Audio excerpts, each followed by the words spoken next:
Class is now in session. I'm Professor Hockey, and today we will be reviewing the performance of number 28, Timo Meier. Of course, Meier signed a new deal in this offseason that has widely been regarded as one of the best deals of the offseason. 4 years, $6 million, and for a $6 million player, for a $6 million contract to be regarded as one of the best contracts of the offseason, they must have had a fantastic regular season, and that is really the case for Timo Meier, not just regular season, but also playoffs. Now, his frequent line mates were himself with Couture and Pavelski during the regular season. This was the most common first line for the Sharks, as Meier pretty consistently found himself on the first line, but in the playoffs, due to a lot of injuries to Joe Pavelski, he ended up mostly with Couture and Nyquist, which was really probably the best line for the Sharks in the playoffs.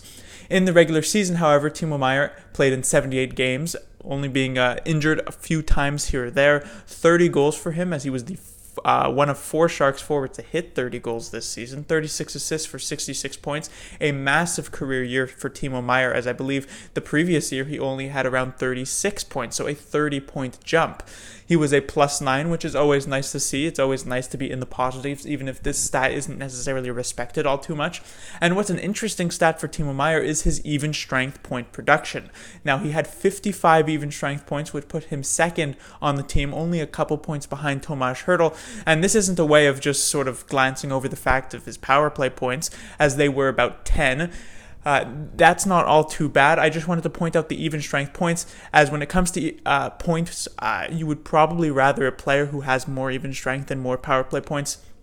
So, for instance, if you told me you could either have a player with 40 even strength points and 40 power play points, or a player with 60 even strength points and let's say 15 power play points, I would take the player with 60 even strength points, even if they're getting 5 less points than the other guy, just because even strength points are a lot harder to come by because they're obviously 5-on-5, and they translate a lot better into the playoffs where there aren't as many power plays, and a penalty kill has a lot more time to really study and try and stump your power play. And so when it comes to Timo Meier, 10 power play points isn't fantastic, but it's still certainly nothing to scoff at, especially when you consider that Timo Meier had the 8th most power play ice time out of all the Sharks forwards, and there's only really 8 forwards in the rotation of power plays for the Sharks, so he was the least played. And so 55 even strength points, very, very solid. In terms of time on ice, 16 minutes and 58 seconds, just about 17 minutes.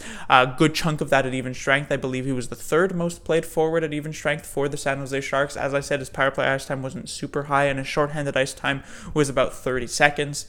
Into the playoffs, Meier played every single game, all 20 of them, 5 goals and 10 assists for 15 points, so pretty solid playoff performance for Timo Meier. Was also a +3, again, pretty nice to see, and his even strength point production was 14, so that only left him with a single power play point. Now, that's a bit more disappointing than the 10 he had in the regular season.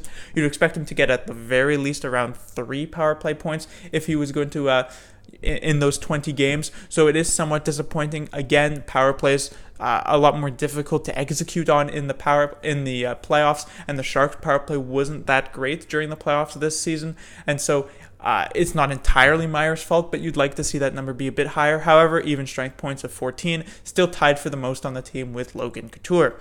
His time on ice was interesting, however, as it actually only went up about 8 seconds. So while his even strength ice time went up about a couple of dozen seconds only, it was his short-handed ice time that went down a bit, making it so that it was only about a difference of 8 seconds, since his power play ice time remained basically the same.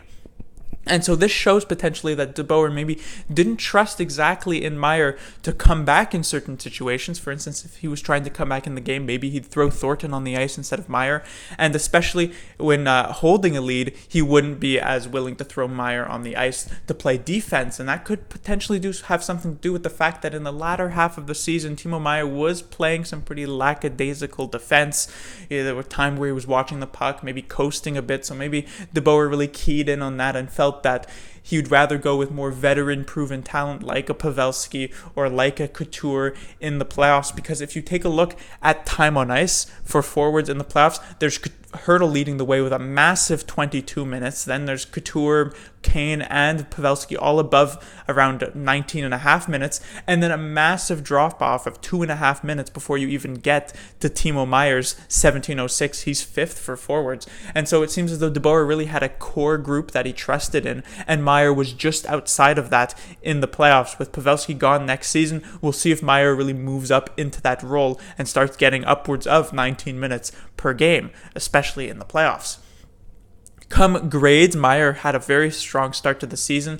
As we know, he was at a point tied with the league lead in terms of goals with around 12 or 13. So he had an A in the first quarter, an A- in the second quarter. As I said, he took a bit of a step back in the third and fourth quarter, Bs in both of them, but his playoffs were rather successful with an A-. And as such, Timo Meier, in what was a contract year for him, played very, very well, hit the 30-goal mark, fantastic career year for himself, and he ended up with the final grade of an A-. Class dismissed.